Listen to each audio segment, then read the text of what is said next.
I'd like to bring into the conversation now our expert when it comes to all of these latest developments, and that's Dr. Alon Burstein, visiting assistant professor at UC Irvine. Alon, always good to see you. Let's start with this latest breaking news of some leaks with Netanyahu and a strained relationship with Qatar. It's always good to see you, Carl. The the reports came out yesterday during a meeting between Prime Minister Netanyahu and the families of hostages that are held in the Gaza Strip. Netanyahu was recorded saying various different things that are not conducive to negotiations. Mostly, you guys notice that I never think Qatar. I think Qatar is worse than the UN. I think Qatar is worse than the Red Cross. Qatar is a funder of terrorism, and there's no reason to trust them, but we have to use them at this point. Things like that. Immediately responding to this, the foreign ministry in Qatar re- stated that if these statements are in fact true, that Netanyahu is just basically undermining the negotiations and likely doing this to serve his political interests. Qatar did add, however, they're not going to let this strained relationship with one person undermine what's good for the region. Since then, there's been basically a blame game between the families of hostages and Prime Minister Netanyahu, since clearly this is going to hurt negotiations, which is not in the interest of the families of the hostages. They claimed that they certainly did not record this, that they were not allowed to bring any devices, including cell phones, into the meeting, and that clearly this was a recording of Netanyahu's people because their argument is that Netanyahu is interested in forestalling the negotiations. It was also then reported in Israel that the military censorship, which can block the publishing of anything in news items, in fact asked the Prime Minister's office when this leak was published, can we publish this? And the Prime Minister's office approved its publication. Again, lending further evidence that this may have in fact been Netanyahu's own initiative. The Prime Minister's office denied this, blaming the family's hostages. This is where things stand right now. This strained relationship that's certainly not going to help negotiations. Alone, that's what I was going to say. I mean, this is a big deal, especially when you think that Qatar was key in facilitating this first ceasefire deal that got hostages back to Israel, released some prisoners on Israel's side. So, where does this go from here? So there's more strained relations that are being reported, unfortunately. It was also reported that Prime Minister Netanyahu's office is trying to set up a conversation between him and the president of Egypt, Abdel Fattah al-Sisi, and that Egypt is simply not answering the requests. Netanyahu and al-Sisi have not spoken since the war began. They haven't spoken since June. Strained relations between leaders do not always mean strained relations between countries, right? The president of Turkey, Recep Erdogan, long before the war, has had a lot of negative things to say about Netanyahu, about Israel. Yet the relations between the country largely flourish. The security establishment have meetings with one another. Likely, the negotiations are going to continue. Next week already, there's reportedly going to be a meeting between the Prime Minister of Qatar, the head of the Mossad, the head of Egyptian intelligence, and the director of the CIA. So negotiations are going to continue. This is more just bad blood. It could lead to further explosions in the negotiations later on, but it's important to remember, right? Prime Minister Netanyahu is not sitting in the negotiating table, so the emissaries are still there. It is more likely that these leaks are somewhat laying the foundation for if, for example, negotiations break down, or if, for example, Israel says Qatar didn't live up to its deal, or Qatar says that Israel is not delivering what it promised. There's a basis now to say, see, I blamed them before, see, we blamed them before. So that's more likely part of a political game rather than actually going to disrupt negotiations. It just is bad blood in a moment that you don't want bad blood between leaders in the region. Okay, Alon, I just wanted to put up some video here from the hostage rally that was held in Tel Aviv because so many families, so many people still very concerned about that. But let's get to just the latest in the war, the latest developments. Where do we stand today? So I'll say two things. I'll start from that footage that you just showed about the hostages, sorry, the protests that are occurring in Israel, because interesting things are happening in terms of protests. One, we're seeing more and more protests in Israel of family members of hostages that are calling to do everything, including stop the war if necessary. We're also seeing protesters starting to block the Kerem Shalom crossing, that is one of the main crossings that aid is coming into the Gaza Strip, and being very effective in blocking aid trucks from actually coming into the Gaza Strip as part of this mechanism of pressure on Israel and on Hamas in the Gaza Strip, saying if hostages aren't released, we'll stop aid coming in. An interesting development that we're seeing also in the last 2 days are small scale protests that are starting to emerge in the Gaza Strip itself. We saw in Deir el-Balach yesterday a protest of several dozen people chanting against Hamas, saying, "We want to go home." We saw today a protest of several hundred people in Han Yunis marching, chanting, "Netanyahu and Sinwar, stop the war." These are relatively unprecedented in the Gaza Strip, could means something is developing in terms of the population itself saying we've had enough. We've had enough, and we're even willing to go out and protest Hamas. And maybe this also means somewhat of a release of the fear because Hamas ruled the Gaza Strip with a very strong dictatorship. Hamas is now busy with the IDF, and this is very relatively unprecedented. So that's one thing in terms of the latest that's happening in the war.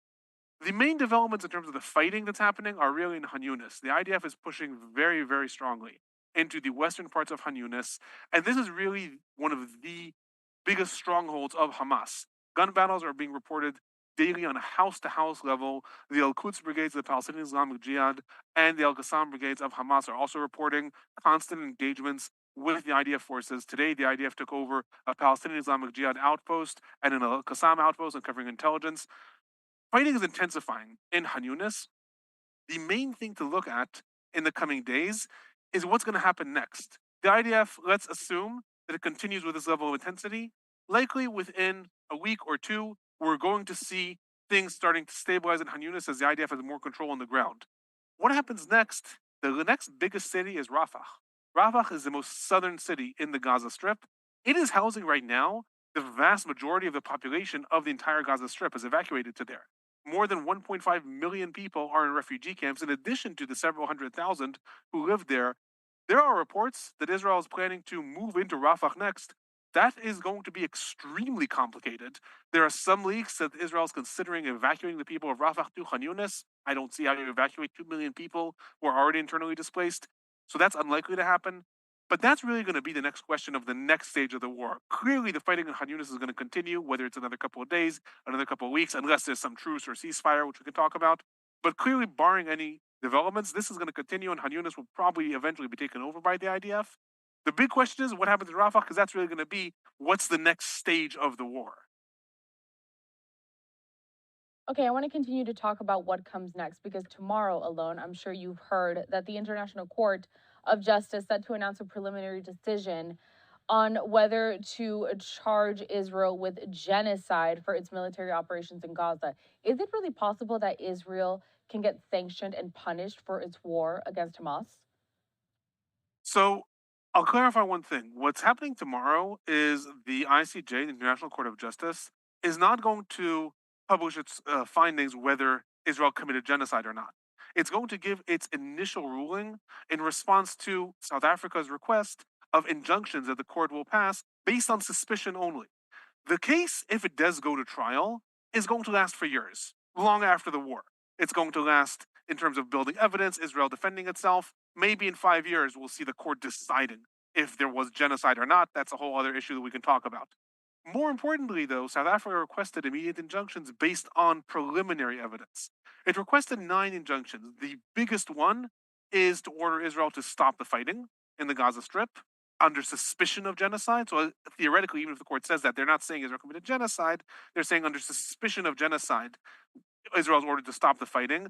Then South Africa requested also other injunctions. Some of these included ordering Israel to allow humanitarian aid to flow in, ordering Israel to allow commissions of inquiry to come into the Gaza Strip, ordering Israel to report to the court every week what it's doing in the Gaza Strip. So that's what the court is going to deliver its response in a few hours, to 2 p.m. Local time in The Hague. What is most likely is that the court is not going to order Israel to stop the fighting. It's also most likely that the court is not going to say, we have no evidence and we're throwing the case out. What's most likely is that the court is going to offer its own different injunctions because the court can actually lay down not just what South Africa asked. It can say, based on the evidence that South Africa presented and Israel's defense, circumstantial evidence leads us to suspect A, B, C, and D, and therefore we are ordering Israel to, for example, avoid the use of certain types of weaponry in the Gaza Strip, or allow humanitarian aid to flow in unconditionally, or allow international inspections, or any slew of things that the court may order. What happens then is that if Israel does not abide by what the court says, then the case is handed over to the UN Security Council. The ICJ, the International Court of Justice, is officially the judicial branch of the UN. So technically, if Israel does not abide by its ruling, then the case is handed over to the Security Council to do what it can to force Israel to abide by this, which will be sanctions. Of course, the United States may veto these, but it'll be much harder for it diplomatically and politically if Israel is violating a court order. So it really depends what the court orders. In Israel, it's already been leaked from the government. Should the court require Israel to stop the fighting in the Gaza Strip, Israel is simply not going to abide by that.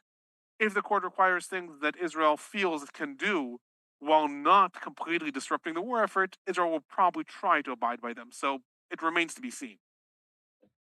That indeed, Alone, I do want to let you have the last word. Final thoughts. What are you most looking forward to or expecting to happen within the next few days? The biggest thing that's happening is the hostage negotiations. There have been so many leaks regarding the hostage deal, and enough leaks, even though they all contradict each other, enough leaks to suggest that something really is brewing, that something really is happening, because the two Hamas representatives in Lebanon have both put out statements today that contradict each other. And then different reports in Israel, in Haaretz and in Channel 12, also put out leaks that contradict each other. The fact that next week the head of the CIA is going for that meeting, that quadruple meeting, head of the CIA, head of the Mossad, Prime Minister of Qatar, and Minister of Intelligence in Egypt, tells us that something big is developing. It remains to be seen how they can resolve this formula. Hamas really does need Israel to actually commit to ending the war. Otherwise, Hamas is not going to want to release all its hostages. That's its biggest card right now. It cannot withstand the Israeli forces forever. Its biggest card is the hostages. So they are still demanding that. The negotiators are going to try to come up with some formula to maybe make the end of the war vague, the idea that maybe the war will end or not, or to come up with a staged release to release some of the hostages. That we're probably going to see in the next week a lot of reports about that.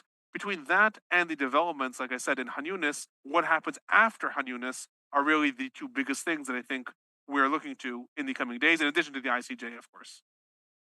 Dr. Alon Burstein, we really depend a lot on your insight when it comes to this topic and everything international affairs. We appreciate your commentary. We'll talk soon. Thank you. Have a good night.